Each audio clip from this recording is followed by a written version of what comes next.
Olá, está no ar pela nossa TVC, TV Correio da Manhã, o programa Rodrigo Beto em Opinião. E hoje eu tenho o prazer de estar comigo aqui, convidei para fazer parte hoje do nosso bate-papo, um amigo, hoje talvez um dos deputados mais influentes do Rio em Brasília, presidente do Partido Progressistas aqui no Rio, o deputado federal, doutor Luizinho. Luizinho, muito obrigado pela sua presença, muito obrigado por você estar aqui com a gente, tenho certeza que você vai poder contar muita história boa e principalmente contar um pouquinho para a gente, tentar destrinchar o que vai acontecer na política nacional e na política aqui do Rio de Janeiro nos próximos meses. Beto, para mim é uma honra estar aqui com você nessa audiência da TV Correio da Manhã. Nós temos muito a conversar, você é um dos ícones aí do marketing político, da política do Estado do Rio de Janeiro e do Brasil. A grande oportunidade de a gente poder conversar aqui, esclarecer as dúvidas. Um país que precisa muito de crescimento, de apoio. Às vezes a gente vê uma série de desencontros políticos, mas a gente tem a certeza que a gente quer caminhar para o rumo certo no nosso país e esse bate-papo aqui com certeza vai nos ajudar a clarear as minhas ideias e a ideia de quem está nos acompanhando. Bom, começar, você é um deputado federal que tem, no seu primeiro mandato, conseguiu algo que poucos deputados conseguem. Eu fui deputado federal, eu sei o quanto é difícil você, no primeiro mandato, está presidindo comissão, enfim, você durante a pandemia teve uma participação muito ativa, né, principalmente fazendo essa ponte entre Brasília e o Rio de Janeiro, e você é presidente um dos maiores partidos nacionais aqui no Rio de Janeiro, partido que tem uma importância estratégica na eleição desse ano. Eu acho que aquela questão da terceira via, que principalmente a imprensa inflava muito, eu acho que a terceira via morreu, né? Quer dizer, eu nunca acreditei em terceira via. Para mim, poderia surgir um terceiro candidato, mas terceira via, aquela água de salsicha que não é nem Lula nem Bolsonaro, acho que a população não comprou essa ideia e a coisa não evoluiu. Eu queria saber sua opinião. Hoje você acha que ainda há espaço para o surgimento de um terceiro candidato que pudesse fazer frente aí ao Lula, ao Bolsonaro? Ou você acha que essa eleição está polarizada e será decidida entre os dois? Betlin, a gente convivendo em Brasília, né, no primeiro mandato, a gente foi vendo o país enfrentando um momento nesses últimos 3 anos e meio de muita dificuldade, Brasil e o mundo. Eu tive a oportunidade de, 2019, trabalhar com diversos temas ligados à saúde, mas em fevereiro de 2020, a gente olhando para a Covid, a gente pleiteou a instalação de uma comissão externa para o enfrentamento à Covid-19. Não tinha nenhum caso no Brasil, não era pandemia no mundo quando eu comecei a trabalhar com esse tema. E a gente acompanhou toda a pandemia. Nós realizamos mais de 150 audiências públicas, mais de 500 convidados no nosso Brasil. Nós começamos com a falta de itens de proteção individual, passamos pela falta de leito, falta de respiradores, terminamos na falta de anestésicos e sedativos. Tive a oportunidade de ser o deputado que mais fez leis durante a pandemia. Nós temos as leis que nortearam a pandemia aprovadas, as leis que impediram a exportação de equipamentos de proteção individual e respiradores pelo Brasil. Pasmem, o Brasil estava exportando máscara Face Shield, máscara N95 através de alguns fabricantes, exportando respiradores de uma hora que a gente não tinha. Nós fizemos uma lei que impediu isso. A gente fez a lei que depois ficou conhecida como a Lei da Vacina, que fez com que qualquer material, medicamento ou insumo que fosse ser utilizado na pandemia, em 72 horas a Anvisa tivesse que liberar. Essa lei foi usada não só para vacina, mas principalmente na crise de anestésicos e sedativos. Algumas pessoas não lembram, mas nós chegamos a ter no Brasil 5 dias de estoque para todos os pacientes que estavam entubados a leito de CTI, nos hospitais públicos e privados. Nossa lei fez com que o governo federal pudesse fazer uma requisição administrativa de estoque de empresas nacionais e que a gente pudesse importar em tempo recorde, sem burocratização, sem transcrição, inclusive de bula, com bula internacional. E aí ninguém morreu no país sem ter assistência correta com anestésicos sedativos. Acho que já era uma grande medida. Nós vimos essa pandemia atravessando o país, vimos a dificuldade no enfrentamento dela, um embate político acontecendo o tempo todo, né? Algumas pessoas não conseguindo... Politizaram demais na pandemia. Exatamente. Algumas pessoas não conseguindo entender que o Brasil precisava ser maior do que a pandemia, discordância entre o governo federal, governos estaduais, governos municipais. Ao fim desse processo, a gente, ainda em 2021, assume a Comissão de Seguridade Social e Família, que é a Comissão de Saúde da Câmara, é a segunda maior comissão da Casa, e a gente tem a oportunidade de fazer o maior número de projetos apreciados na história da Comissão de Seguridade Social e Família. Desde que a Câmara dos Deputados foi montada, a Seguridade Social e Família é a segunda comissão montada depois da CCJ, foi montada a Comissão de Seguridade Social e Família e Comissão de Educação após a CCJ. Na história da Câmara, a gente tem o maior número de projetos apreciados no meu comando da comissão, ajudando a gente a destravar o país nesse momento da pandemia.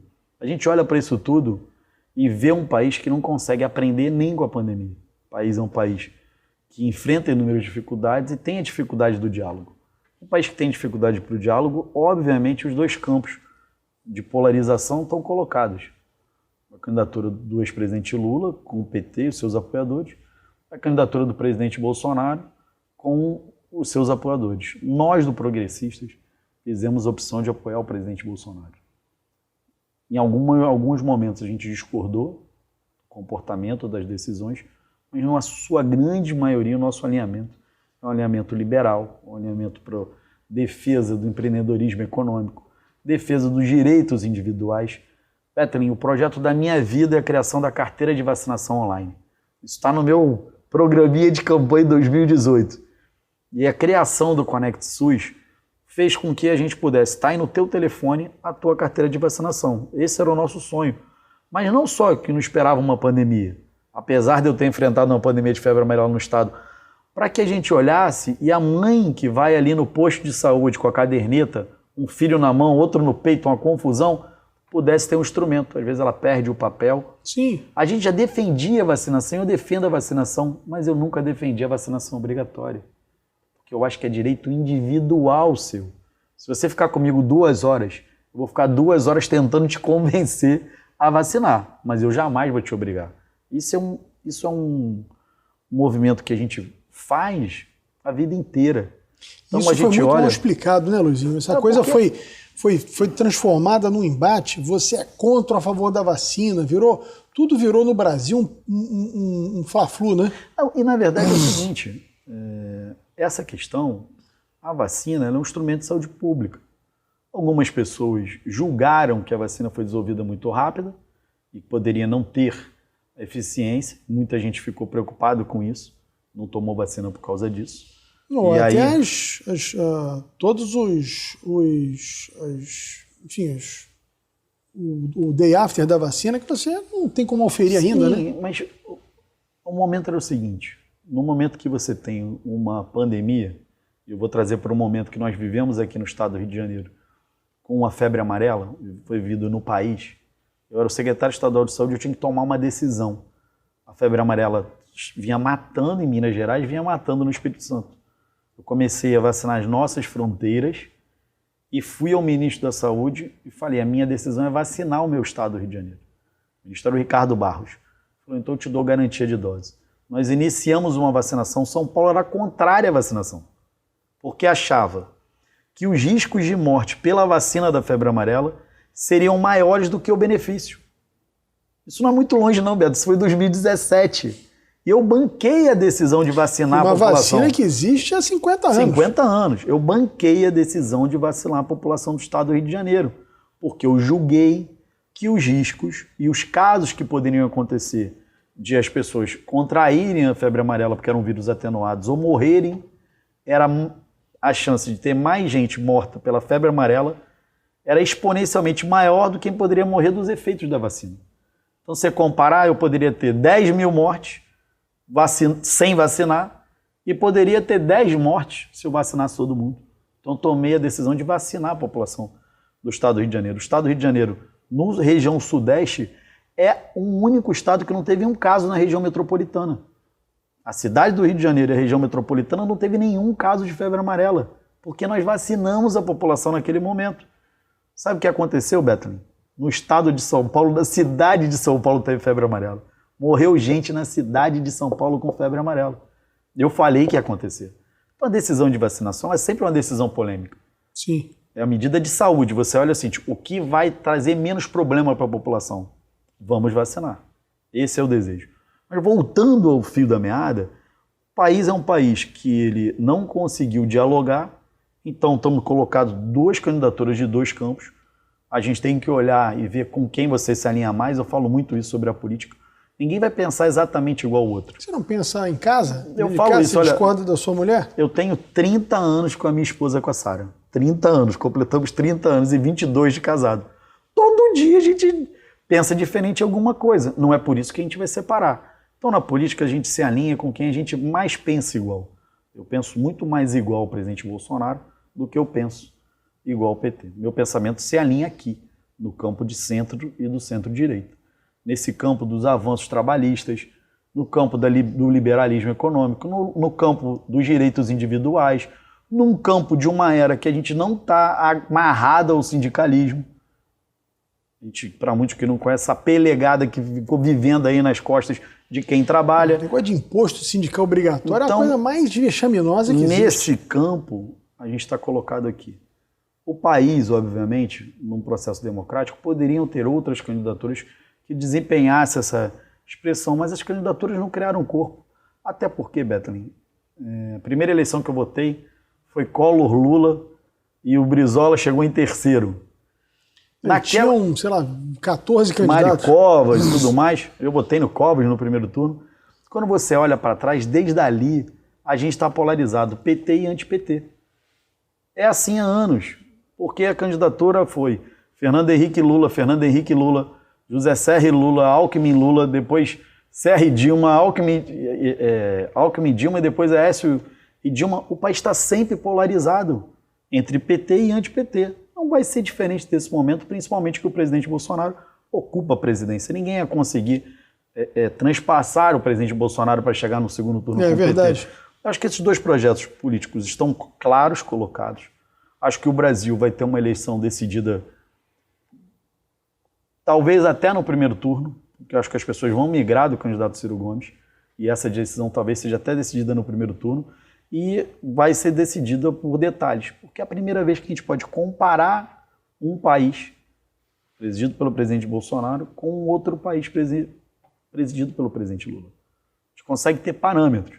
Talvez os mais jovens não conseguem ter esse parâmetro, mas nós que temos um pouco mais de idade, um pouco mais de vivência, a gente precisa entender. É claro, o presidente Bolsonaro leva uma desvantagem que vem um pós-pandemia, uma guerra da Ucrânia com a Rússia que afeta a economia brasileira. A situação do mundo não foi fácil nesse período, né? Diferente do governo do presidente Lula, que teve um crescimento econômico, um boom na China enorme, que comprava todos os commodities que tivessem na frente, né? Bethlen, eu digo muito, o presidente Lula foi beneficiário da política econômica do presidente Fernando Henrique, que teve uma continuidade lá atrás na política do Itamar Franco, continuando o Fernando Henrique. O presidente Lula pegou um céu de brigadeiro. O presidente Bolsonaro pegou um pouquinho da política econômica que o presidente Temer conseguiu arrumar, com o Henrique Meirelles, colocar um país no prumo, mas infelizmente foi atacado com o CPI, com o Ministério Público atacando o presidente Temer, desestabilizando o país, não conseguiu continuar um projeto macroeconômico. Então, assim, a gente olha para o país, vê um país polarizado, vê que o mais importante, Bethlen, é ter um debate sadio. Eu tento falar com as pessoas, olha, eu tenho pessoas que votam comigo, que apoiam o presidente Lula, eu tenho pessoas que votam comigo, que apoiam o presidente Bolsonaro, que me escolhem como deputado federal para defender as minhas pautas. A pauta da saúde, a pauta da valorização dos profissionais de saúde, a pauta da educação. Eu acho que a gente está perdendo muito tempo com o assunto que não é pertinente. Eu não vejo um projeto de educação no país há muito tempo. Eu acho que é o grande gargalo do Brasil. Nós estamos parados na educação. A gente ainda está naquela discussão da presença ou não do aluno. Não acho que seja falta de dinheiro, não, tá? Sim. Eu acho que são as prioridades equivocadas. Nenhum país que teve sucesso no seu desenvolvimento humano, que depois isso se traduz para desenvolvimento econômico, né? Você desenvolve o ser humano, e esse ser humano mais capacitado, ele é capaz de produzir mais. Né? Os grandes sucessos pós-Segunda Guerra Mundial, o caso da Coreia, o caso do Japão, são galgados no ensino de base muito forte. Sim. Aqui no Brasil você gasta mais dinheiro em universidade do que ensino de base. Você chega numa universidade pública, tem carro zero parado, porque o aluno é filho do pai rico, estuda na universidade pública, e o filho do pobre tem que parcelar no FIES, pagar com cheque para frente a faculdade privada. Aí você quer compensar isso com cota. Esquece. A melhor cota do mundo é você fazer um ensino de base de qualidade para esse cara poder competir com quem estuda numa escola particular. E, Bethlen, eu vejo que nós precisamos criar um projeto educacional de longo prazo. Seja na vitória do presidente Lula, seja na vitória do presidente Bolsonaro, a gente só transforma o nosso país pela educação. Eu sou um produto da educação, Bethlen. Eu venho de uma família de classe média, que no momento que eu cheguei com 18 anos, estava num pior momento financeiro. Eu fiz a faculdade de medicina, me formei, ajudei a minha irmã a formar em odonto, ajudei a outra irmã a formar em direito, que agora está fazendo medicina também, já formada em direito. E a gente ajuda meu pai, ajuda minha mãe, ajuda o nosso entorno. Então é a educação que tem o poder de transformar. E eu não vejo ninguém com um projeto educacional de base no país. Às vezes a gente vê um projeto isolado, uma medida isolada, alguém defendendo ensino integral, mas é esse ensino para os nossos filhos que estão ali já com a informatização, com a necessidade de falar um inglês que a gente não vê aplicando em longo prazo. Como é que nós aqui no estado do Rio de Janeiro temos diversas cidades turísticas? O que o turista quer para chegar? Ele quer alguém que fale com ele. Então, sim, formar inglês em cidade turística era questão basal. Não, inglês para alguém escrever um livro. Uma coisa primária. Uma coisa para ele se locomover. O taxista tem que falar inglês, a recepcionista do hotel, a menina que limpa o quarto, quem está organizando o passeio pela Costa Verde, quem está levando alguém a Búzios. Então nós precisamos olhar e falar assim, sem educação a gente não avança. É isso que eu sinto um pouco de falta. Acho que a gente, independente dos projetos ideológicos, precisamos ter um projeto de base na educação e acho que nesse momento a continuidade do presidente Bolsonaro é o melhor para o Brasil. O que você acha, deputado Luizinho, que vai ser fundamental? Eu concordo contigo, eu acho que a campanha vai ser muito dura e acho que quem conseguir fazer uma campanha que, digamos assim, mais competente do ponto de vista de comunicação vai ganhar a eleição. Acho que a eleição vai ser muito dura. Desde o ano passado, o Lula estava com uma diferença enorme para o Bolsonaro e a gente tem que, quando a gente avalia os cenários políticos, você tem que sempre olhar para frente, né? Você tem que pegar o retrato desse momento, mas você olhar para frente. E é óbvio que a hora que toda a população tivesse vacinada, né, que essa pandemia tivesse se exaurindo, obviamente que a situação de quem está governando, que no caso era o presidente Bolsonaro, ia melhorar. Né? Isso é um fato meio inconteste. O que você acha que será decisivo para a vitória ou do Lula ou do Bolsonaro nesse pleito de outubro? Bethlen, primeiro eu acho que a economia sempre prevalece. Né? A nossa situação individual, a condição econômica individual de cada um ajuda muito a prevalecer. Mas eu acho que a gente ainda tem no Brasil um sentimento muito colocado anti-PT, anti-Dilma. O presidente Dilma foi uma catástrofe para o Brasil. Foi. Né? Não tenha dúvida. Talvez tenha sido o maior erro do Lula. Foi o maior erro do Lula da história. A presidente Dilma foi uma catástrofe. Ela deixou sequela no Brasil para muito tempo. Ela deixou sequela na sociedade brasileira. Né? Isso atrapalhou o desenvolvimento do Brasil, isso atrapalhou a participação feminina na política. O presidente Dilma foi uma catástrofe que aconteceu no Brasil. Nesse ponto, todos nós ainda temos essa lembrança recente da administração petista da presidente Dilma. Eu acho que isso é o fato mais marcante. Quando algumas pessoas mais moderadas, você me conhece, eu sou pessoa do campo centro moderado, a gente vem de uma cidade humilde como Nova Iguaçu, a gente conhece a realidade. Ontem eu estava andando nas ruas sem saneamento com o prefeito Rogério Lisboa, onde a gente está levando saneamento dentro de Nova Iguaçu. Incrível, no século XXI. Do lado da extração de tratamento de água da SEDAI no Guandu. O cara mora do lado da estação de tratamento de água do Guandu, que coloca água aqui na cidade do Rio de Janeiro, e não tem saneamento básico. Ele joga o esgoto dele e vai cair no Rio Guandu, que depois capta a água. Está do nosso lado. O prefeito Rogério Lisboa está fazendo o maior volume de obras da história de Nova Iguaçu para tentar acabar com o problema do saneamento básico. Quando a gente anda na rua, conhece os problemas do país, a nossa formação não é uma formação de banqueiro, não é uma formação da Faria Lima. A gente sabe que precisa ter um problema no posto de saúde, problema na creche, problema na escola. Há problema que a criança talvez esteja estudando bem na escola, mas ela chega em casa e não tem luz em casa, ela não consegue estudar, ela mora com 4, 5 pessoas num cômodo. Essa é a realidade do Brasil. Eu que conheço um pouco mais, a gente tem um lado social mais sensível. Mas não tem dúvida que a gente só resolve isso com educação e liberalismo econômico. gente precisa de um governo presente, mas a gente precisa estimular as pessoas a mudarem de vida e não perpetuar programas assistencialistas. Sim. Nós precisamos que a pessoa empreenda. Por que eu acho que a economia vem recuperando? Porque todo mundo voltou. O cara estava lá ontem, nós estamos andando na rua, olhando as obras, o cara tem uma lojinha de açaí. Falou, não, abri minha... Aí o prefeito Rogério Lisboa, que é todo fitness, falou, pô, mas não tem um açaí light aqui? Não, por enquanto só tem esse, então vamos comer esse açaí aqui. O cara falou, não, a gente reabriu agora, a gente ficou fechado quase um ano por causa da pandemia, reabrimos agora. Está todo mundo reabrindo, todo mundo voltando para o seu trabalho. Sim. Nós acabamos de ter aqui os desfiles da escola de samba, que movimenta a nossa indústria sociocultural do nosso estado, desde o comércio, o cara vende mais bebida, aos restaurantes recebem mais pessoas, aos hotéis que recebem turistas, e quem participa também. Você sabe que o lado mental é muito importante na nossa Sim. saúde física. A gente viu muitas pessoas... Eu faço um quadro com o Antônio Carlos na Rádio Tupi todo dia, que é o Show Coronavírus. Nós respondemos já mais de 1.200 perguntas sobre coronavírus, as pessoas enviam para a nossa produção.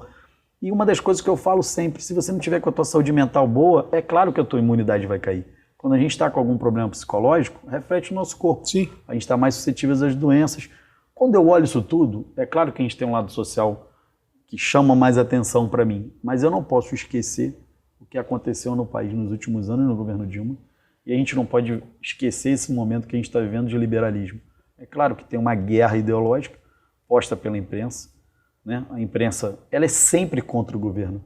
Bethlen, eu nunca vi a imprensa apoiando o governo. Mas é um negócio muito descarado. Eu nunca vi, olha, a gente acompanha a política há algum tempo, mas a grande mídia, salvo alguns veículos de comunicação, eles perderam completamente a vergonha de se tornarem militantes. Sim, um negócio perderam o pudor, impressionante, né? Impressionante. Não há mais análise política. A imprensa não noticia. Ela embala a sua opinião e quer enfiar a goela abaixo de quem assiste. E por isso eles estão perdendo território.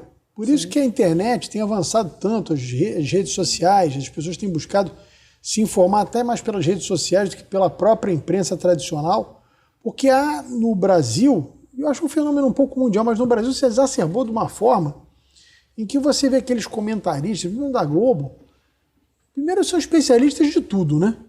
A Miriam Leitão, hoje ela fala de economia, ela fala de coronavírus, ela fala de política externa, ela fala de política eleitoral, ela fala de tudo. Ela é especialista de tudo, mais um pouco. E com uma opinião formada. Não há ali uma análise de um fato, uma análise de um acontecimento. Há uma efetiva intenção de tentar formar opinião, o que não acontece mais, né? Bom, Bethlen, o que eu vejo pior é a opinião contra o Brasil.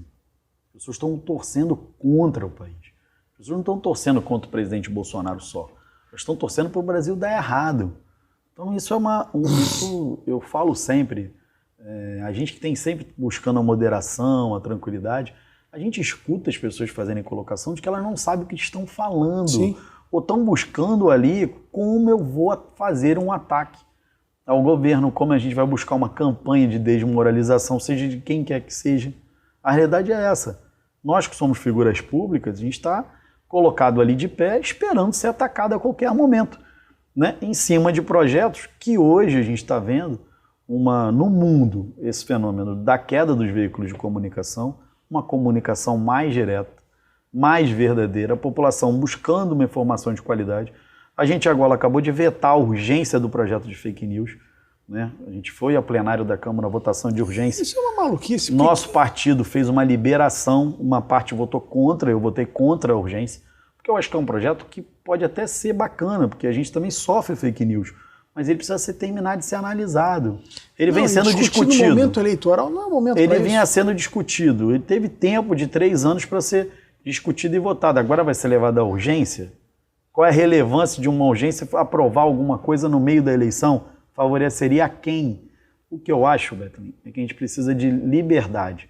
Nós precisamos coibir diretamente os crimes contra as pessoas humanas, a exposição negativa, a calúnia, a difamação. Nós temos instrumentos para buscar os IPs que geraram falsa informação. O que eu olho no mundo hoje, Bethlen, infelizmente, com a velocidade da informação, sempre vai estar colocada gente ruim e gente boa. Isso é da natureza do ser humano. Agora, o que eu vejo é que a gente não tem uma imprensa proativa para o nosso país. Quem faz algo de bom tem muita dificuldade de ocupar espaço aqui na imprensa. Não é notícia. Toda vez que a gente... Ontem mesmo eu fiz uma reunião com um conjunto de profissionais de saúde e uma senhorinha que estava acompanhando a reunião, os deputados que ela conhece são os deputados extremistas, seja de um lado ou seja de outro. Porque quem está ali trabalhando, quem está ali ajudando a ter rumo para o país, não aparece. Vai aparecer se você fizer uma loucura. Se o cara pegar uma placa lá com o Daniel Silveira rasgada da Marielle, aparece. Se for o Jean Willis que cuspiu noutra pessoa, aparece. Ninguém parece a gente que fez o maior número de projetos aprovados da pandemia no Brasil. Não aparece, eu não apareço, que trabalhei todas as semanas durante a pandemia para ajudar a trazer vacina. Isso não é notícia, notícia não é boa. Notícia é a notícia do extremismo. É claro que a gente fica chateado, mas se a gente não guerrear no campo político para mudar o status quo do país, não adianta. Então nós precisamos perseverar, continuar nesse rumo. A gente organizou um grande partido aqui no estado do Rio de Janeiro, trouxe boas figuras para o nosso partido. O nosso presidente Francisco Dornelles, presidente de honra do Progressistas no Brasil, e o nosso líder aqui no estado do Rio de Janeiro, pediu que a gente trouxesse boas pessoas para o partido, e foi que a gente atuou. A gente conseguiu fazer as chapas de deputado federal e chapas de deputado estadual, que a gente se orgulha. A gente não tem ninguém que vai colocar à disposição da população do estado do Rio de Janeiro que a gente precisa ficar envergonhado. A gente só tem gente de caráter, gente em condições. Não temos no nosso partido ninguém ligando a miliciano. Nós temos um partido hoje que tem a disponibilidade para ajudar o estado do Rio de Janeiro a sair de uma série de mazelas que ele enfrenta também. Isso é muito importante. Você tocou no assunto que eu queria muito saber a sua opinião. Essa questão da liberdade de expressão, eu acho que talvez seja uma das grandes discussões que nós vamos precisar ter no Brasil nos próximos anos. Eu acho que a tua posição é perfeita. Discutir de afogadilho agora um projeto de fake news. Primeiro que a grande pergunta que se faz é o seguinte: quem vai ser o censor? Não. Quem diz o que é fake news e o que não é fake news?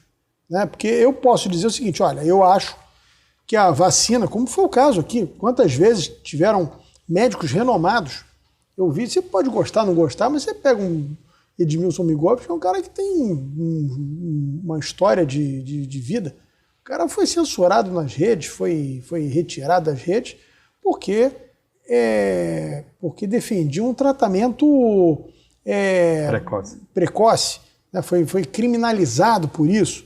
Isso é fake news, não é? Quem diz que é fake news? Quer dizer, a Folha de São Paulo, que vai dizer que um médico formado há 30 anos, com doutorado, mestrado, pós-doutorado, esse cara ele vai ser censurado por quem? Quem vai ser o censor do que é verdade e do que é mentira?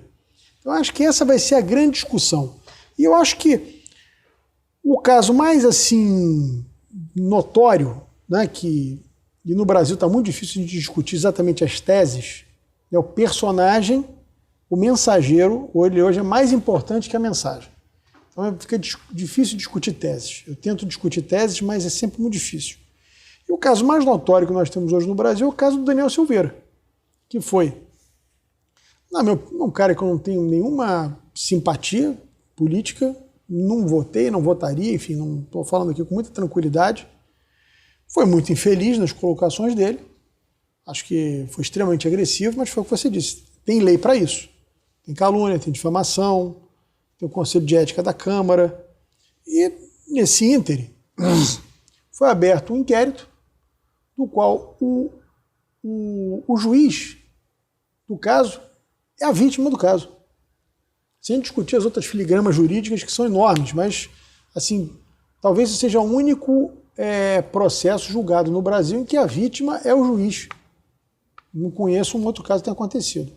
Queria saber a sua opinião sobre isso. Você acha que é necessário no Brasil a gente rearrumar essa questão dos poderes? Eu acho que talvez o grande equívoco no Brasil foi começar a televisar, a transmitir sessão do Supremo. Isso é a coisa mais maluca do mundo, né? Você não conhece um ministro do Supremo nos Estados Unidos. É um bando de velhinho que ninguém sabe quem é. Aqui são superstars. O cara dá palpite em jogo de futebol, dá palpite não sei aonde, participa de talk show. Qual é a sua opinião sobre essa questão da liberdade de expressão? E entrando um pouco nesse assunto do Daniel Silveira, porque afinal de contas é um deputado federal, né? Quer dizer, teve foi preso, né? Foi cerceado de se comunicar com outras pessoas, foi retirado das redes sociais. Qual a sua opinião sobre esse caso do Daniel Silveira, já que nós estamos tratando de liberdade de expressão? Bethelin, eu estou muito a cavaleiro para falar desse caso, porque o Daniel Silveira é uma pessoa que eu gosto. Tenho uma relação boa com o Daniel Silveira. Também quem a gente brinca, cumprimenta. Acho que o Daniel Silveira errou. Errou grave nas suas declarações. Acho que ele fez uma declaração com uma agressividade muito grande. Ninguém pode ter, eu não tenho mandato para ser agressivo com ninguém, seja com o ministro do Supremo ou um faxineiro no meu prédio. Ninguém me deu um mandato para me dar uma imunidade para que eu faça defender uma agressão contra qualquer pessoa. Acho que o Daniel Silveira errou. Eu acho que naquele momento as atitudes, e nós votamos se tinha uma manutenção de prisão dele, acho que ele foi preso, foi liberado, não tinha necessidade nem de colocar uma tornozeleira eletrônica, ele deveria enfrentar um processo judicial pelos crimes de calúnia e difamação, que foi o que ele deveria enfrentar. Não foi julgado dessa maneira. Foi julgado com um crime da mais alta periculosidade, que 9 anos de condenação. Nós aprovamos na Câmara um instrumento chamado juiz de garantia, não sei se você acompanhou isso, sim, que é um juiz que garante se o réu teve a defesa dele, porque não pode o mesmo juiz que determina busca e apreensão, prisão, depois ir julgar o caso, porque ele já tem ele já deu um conjunto de decisões aqui, ele não pode novamente julgar o caso. Se ele deu as principais medidas, é que ele já julgou que poderia fazer aquelas medidas. Por isso que nós aprovamos o juiz de garantia, está barrado no Supremo. Não foi implementado no Brasil porque o Supremo Tribunal sentou em cima do juiz de garantias. Então o que eu tenho defendido é que eu acho que o presidente Bolsonaro fez uma medida correta. Eu acho que o Supremo errou. O Supremo agiu ali, cerceando o direito democrático do Daniel Silveira de concorrer às próximas eleições, caçando o mandato dele, que somente nós podemos caçar. Nós já caçamos a deputada Flor Delis.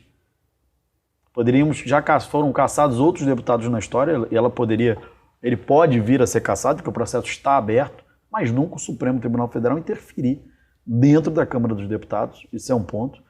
Segundo ponto, um crime desse tipo, que é um crime de palavras ou de agressão, difamação, calúnia, jamais poderia levar à prisão.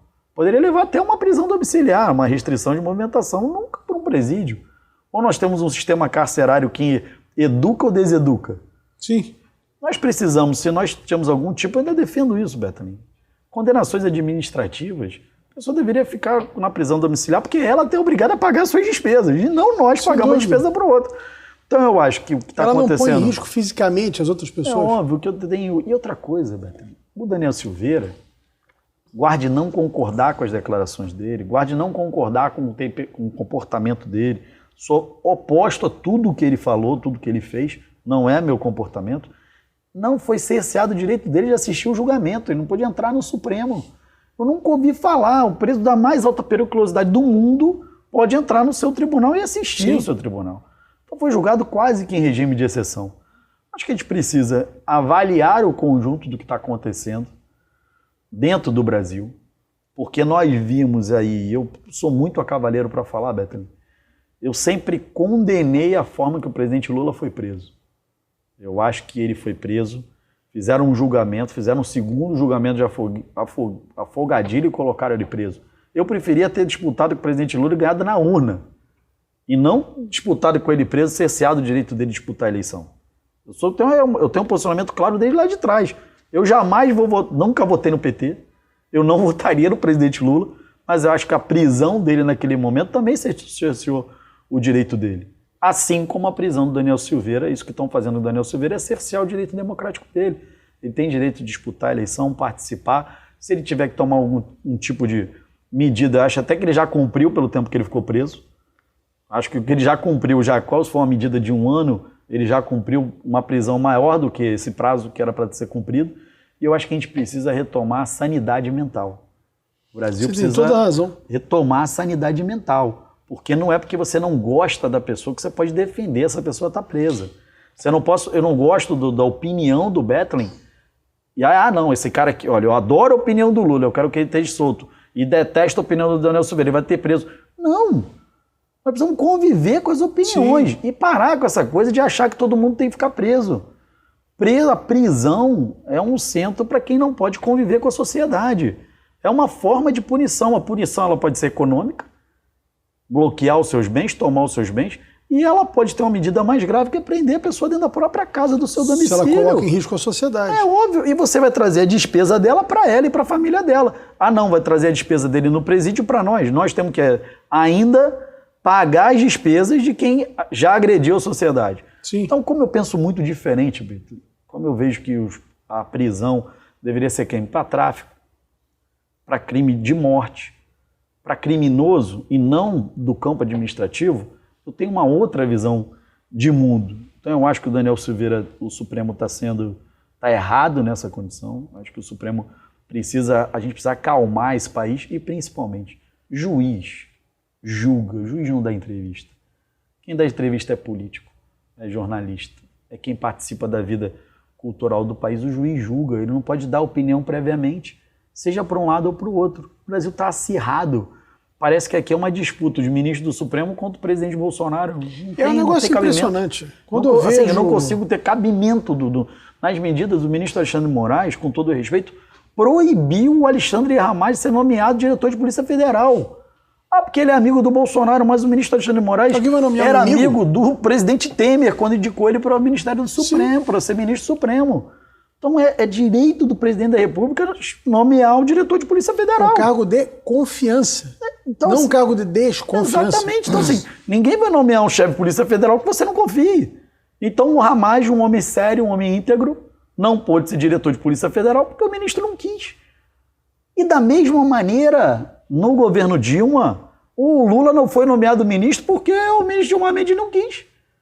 Com todo respeito, eu estou trazendo os casos, Bethlen, para ninguém achar que a gente não... Mas você está discutindo tese. É isso que eu estou dizendo. No Brasil, você não consegue discutir tese, porque é o do momento. Se o momento é vamos ferrar o Daniel Silveira, porque o Daniel Silveira é bolsonarista. A imprensa toda bate pão para essas maluquices. É isso. Mas o que eu digo às pessoas é o seguinte, outro dia eu estava dizendo para um colega jornalista, vocês batem palma para isso, mas amanhã você vai fazer uma reportagem contra o Alexandre de Moraes e ele vai mandar prender você. Não é isso. A liberdade não tem preço.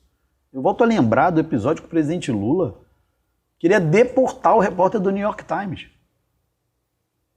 Você lembra disso? Lembro. Ele botou para deportar o repórter do New York Times. A gente não pode concordar quando fere a liberdade de expressão, o Estado Democrático de Direito. De mim, enquanto parlamentar, enquanto brasileiro, sempre vou lutar para que todos tenham a sua liberdade de direito de expressão. O maior idiota que você conhece. Esse cara tem que ter direito de falar.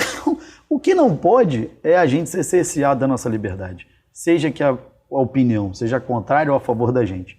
Desde que também, Bethlen, seja colocada no campo, a pessoa coloque claramente a sua opinião. E não fique escondido atrás de robô, além de fake nas redes sociais. A pessoa pode vir discordar de mim, do meu posicionamento, não tem problema. O que não pode também é a pessoa utilizar robôs ou falsas pessoas para te caluniar. Aí também a gente precisa ter uma moderação, porque a liberdade de expressão ela é individual. Eu tenho o meu pensamento e eu vou expor. Aí você tem que ter uma punição dura para isso. Calúnia e difamação, endurecer as penas, ter uma pena pecuniária forte, porque às vezes eu já entrei contra várias pessoas por calúnia e difamação. É o que eu estou dizendo. A pessoa se excedeu, você tem o direito de sentir sua honra atingida a ingressar na justiça. Agora, as penas às vezes são muito pequenas. O cara vai te cria um embaraço danado, você é um homem público, está disputando a eleição, o cara conta uma mentira sobre você enorme, depois vai pagar 10 mil reais de multa, 5 mil. Resolveu o que na tua vida isso? Nada, né? Não vai resolver nunca. Então, assim, isso é muito importante que seja regulado. Queria mudar um pouquinho o campo com você. Nós vamos aqui para a política local. O Partido Progressistas, que você preside aqui no Rio de Janeiro, é talvez um aliado de primeira hora do governador Cláudio Castro, que assumiu o governo num processo traumático. O impeachment é sempre um trauma, né, do ex-governador Wilson Witzel, era o vice, assumiu e está conduzindo o Estado nesse momento e é candidato à reeleição. Queria saber, na sua opinião, se hoje a eleição do governador Cláudio Castro se o governador Cláudio Castro hoje tem um favoritismo, se você acha que essa eleição vai ser dura, quem são os principais adversários do governador Cláudio Castro hoje no processo que se avizinha? É uma eleição muito dura, é ela vai repetir a polarização da eleição presidencial, candidatura aposta do governador Cláudio Castro no campo do presidente Bolsonaro, a candidatura do deputado Marcelo Freixo no campo do presidente Lula. Nós temos duas candidaturas, que é a do Rodrigo Neves e do Felipe Santa Cruz, que não estão em nenhum desses dois campos. Então, acho que elas são candidaturas que não vão criar identidade, então elas têm dificuldade de deslanchar. Eu acho que a gente caminha para um segundo turno entre o governador Cláudio Castro e o deputado Marcelo Freixo. Uma eleição muito repetindo o que está acontecendo no Brasil. Nós, progressistas, temos a decisão de apoiar o Cláudio Castro. O Cláudio é um amigo pessoal, então eu tenho uma relação com ele pessoal, uma relação de confiança, de admiração, uma relação anterior à entrada dele até como vice-governador. Acho que ele tem a sensibilidade política para conduzir o Estado. Tem a sensibilidade social, é um homem que vem da Igreja Católica, conhece a necessidade das pessoas na ponta. Não é um homem que vem de família abastada, então não é um homem que vem da zona sul do Rio de Janeiro. Né? A gente tem aqui no conjunto do nosso Estado há algum tempo pessoas que governam o nosso Estado a partir da zona sul. Pessoas que se tiverem 1 metro de asfalto querem colocar na zona sul do Estado do Rio de Janeiro. Pessoas que se tiverem um carro novo para colocar na Polícia Militar, querem colocar no Batalhão do Leblon. Então nós temos no governador Cláudio Castro alguém que tem capacidade de governar e conduzir o Estado com tranquilidade, como a gente vem conduzindo nos últimos anos. É óbvio que ele chegou num governo de composição, então ele precisou fazer um primeiro governo ali de transição e vem tentando estabelecer uma cara no governo dele, principalmente uma cara de um governador presente. Né? A atuação dele dentro da tragédia de Petrópolis, a atuação dele em todas as necessidades do Estado. O Cláudio é um governador muito presente. Eu acho que ele tem uma máquina na mão, né? Ele tem o maior apoio político, mas é óbvio que a gente tem que respeitar a candidatura do deputado Marcelo Freixo. E eleição, a gente viu na eleição passada, o governador Witzel ganhou a eleição nos últimos 5 dias, ela só é decidida após a apuração. Sim. Não existe eleição fácil. A população, e a cada dia, cada minuto, a gente tem um conjunto de interferências na eleição. Né? Na própria eleição de governador passado, uma série de notícias externas interferiram no próprio resultado da eleição. Então eu acho que ela vai ser uma eleição muito dura, uma eleição de 2 turnos, e nós vamos trabalhar ao lado do governador Cláudio Castro. É quem eu acredito. Nosso partido apoia, acredita no trabalho dele, acredita na sensibilidade dele de poder fazer a amarração do regime de recuperação fiscal. Você sabe que o regime de recuperação fiscal é essencial para o momento que a gente está vivendo. Sim. Nós vivemos um momento privilegiado que esse barril do petróleo está a $110. Que não vai durar a vida inteira. Se ele voltar para o patamar que já iniciou, quando eu assumi como secretário do governo Pezão, o barril de petróleo era $26. Você imagina como era naquela situação, naquele momento que o governador Pezão atravessou. Hoje o barril é 110. Ele deve voltar para 70, $80, o que vai trazer para a gente um equilíbrio. Sem o regime de recuperação fiscal, a gente passa dificuldade. Então, o governador Cláudio Castro tem essa sensibilidade do diálogo, eu acho que ele tem mais facilidade para concluir esse regime e de manter as medidas para o nosso Estado poder ter uma recuperação econômica. A gente vem vendo o Estado se recuperar, é uma recuperação induzida também pela recuperação do barril do petróleo, mas ela é principalmente induzida pelos salários em dias, pela recuperação salarial do policial, a recuperação salarial da saúde. Você sabe, Beto, no meu período de secretário de Estado, a gente pegou um plano que estava fechado há 20 anos, que é o plano de cargo, carreira e salários dos funcionários da saúde. Eram 20 anos de reivindicação, desde lá de trás do governo Benedito. A gente colocou todo mundo numa mesa de negociação, a gente fechou um plano, a gente desenhou o plano, aprovou na Procuradoria, levou na LERJ, já aprovou, não tinha dinheiro de implementar, mas ele ficou ali. O governador Cláudio Castro viu essa necessidade, implementou esse plano que deu dignidade aos profissionais da saúde do Estado do Rio de Janeiro, que recebiam os piores salários do Brasil. O técnico de enfermagem nosso, auxiliar, recebia menos que um salário mínimo. Como aplica um corretor para chegar no salário mínimo, ele chegava no salário, mas o salário base era de R$700. Então isso deu uma dignidade aos funcionários públicos do Estado do Rio de Janeiro na saúde, e a gente acredita nisso. Essa recomposição salarial ajudou. A economia do Rio de Janeiro está dando um novo salto, gerar empregos, mas tem muito a fazer no Estado do Rio de Janeiro. Esse Estado aqui é o segundo Estado que mais contribui com recursos para a Federação Brasileira, né? oscila entre segundo e terceiro arrecadador, às vezes Minas passa um pouco a gente contribui com 120 bilhões em receitas para o governo federal e tem menos de 10% disso de recomposição das nossas receitas. Nesse pacto nacional de divisão de recursos, Fundo de Participação de Estado e Município, o Rio de Janeiro é muito prejudicado. E aí faz com que o nosso Estado, que poderia ser... Eu brinco que se o nosso Estado fosse independente, Beto, a gente seria o Emirados Árabes. Nossa, isso aqui seria Dubai.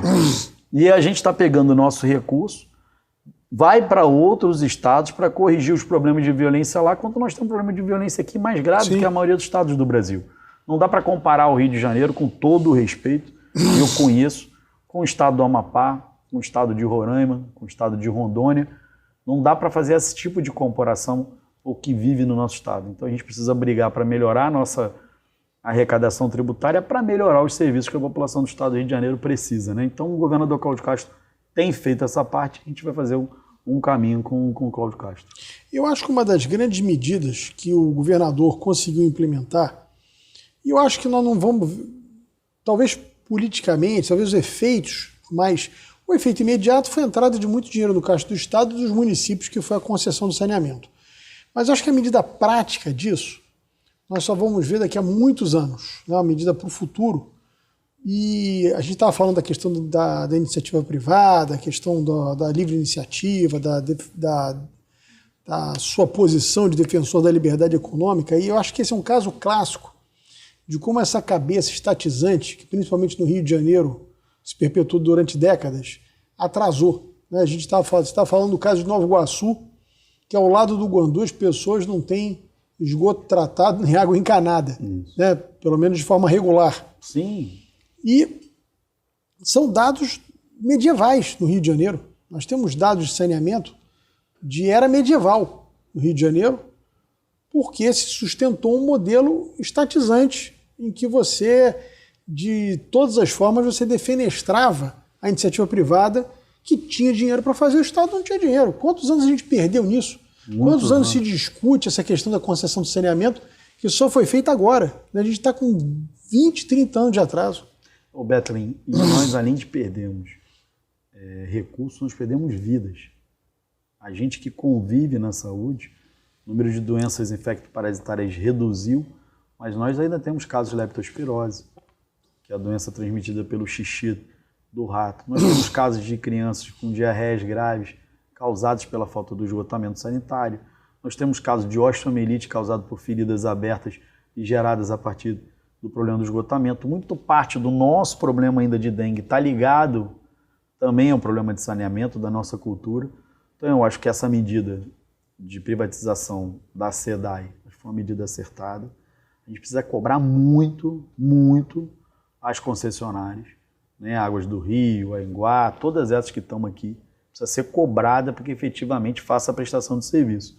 Nós precisamos de fortalecimento das agências públicas nossas de fiscalização. As nossas agências não podem ser cabide de emprego político.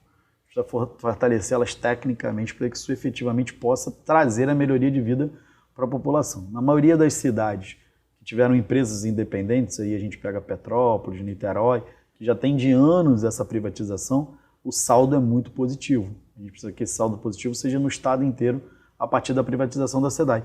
A gente não tem fórmula mágica, Betlin. O Estado brasileiro ele deveria não gerar empréstimo, ele deveria receber e pagar suas contas. Quem tem que pegar empréstimo é a iniciativa privada, que pode fazer planejamento de 20, 30 anos e não ficar os estados e municípios se endividando. Para esse investimento, nós precisamos da iniciativa privada e a gente espera muito que essa medida amplie o saneamento do Estado. Por isso eu acredito muito no governo Cláudio Castro. Eu acho que o Castro tem tudo para continuar um bom governo. É claro que precisa fazer correções, mas o governador, a cada tempo que ele conhece mais o Estado, ele conhece mais os problemas, eu acho que ele vai poder ter um resultado melhor, até porque ele está um ano no governo.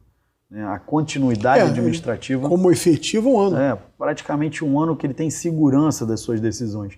Então eu acho que ele, nesse período, ele vai ter aí mais um período, por isso que a gente vai votar no Cláudio Castro, para ele ter mais um período, para ele continuar dando uma transição tranquila para o Estado do Rio de Janeiro e buscando as melhorias dos índices socioeconômicos do nosso Estado. Uma das, eu acho que, grandes críticas políticas que o governador vem recebendo, eu acho que você já tocou um pouco nesse assunto, é a questão de ser um governo de coalizão.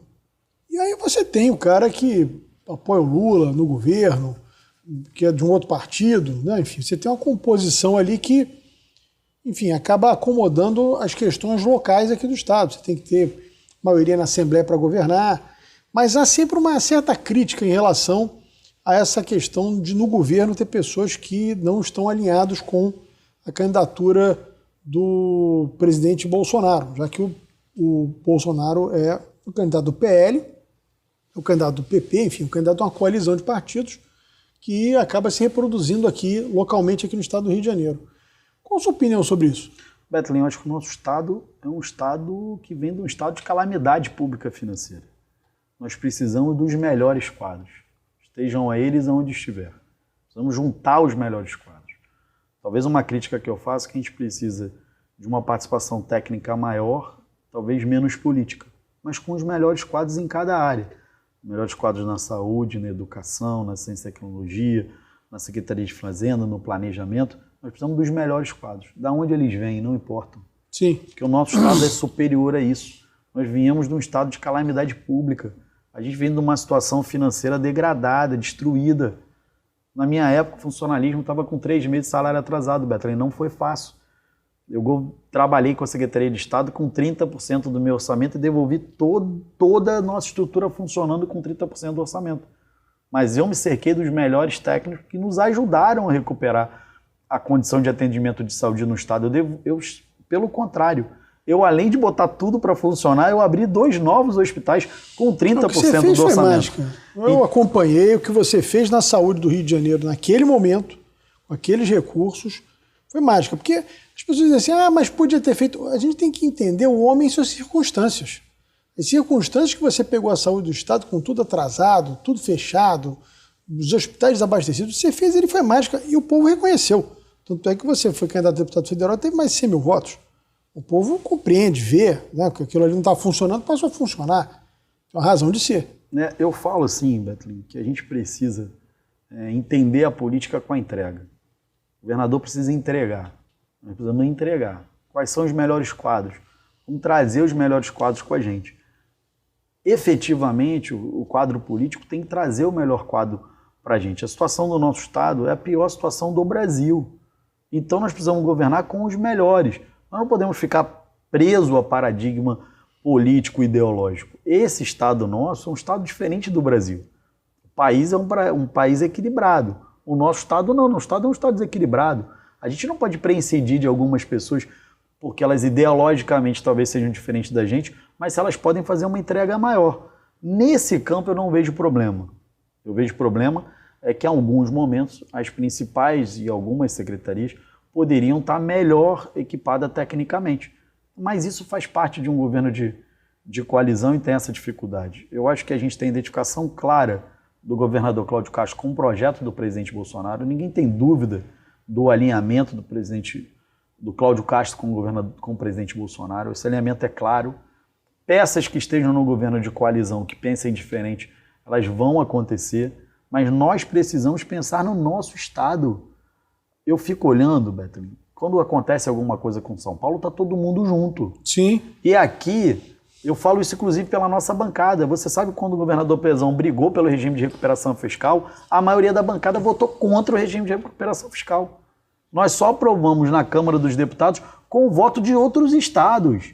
Os nossos deputados, por política, votaram contra o regime. Brincadeira, né? Deputado que sabia que o funcionário público, que falsamente defende o funcionário público, sabia que o funcionário público estava sem comida em casa, votou contra o regime.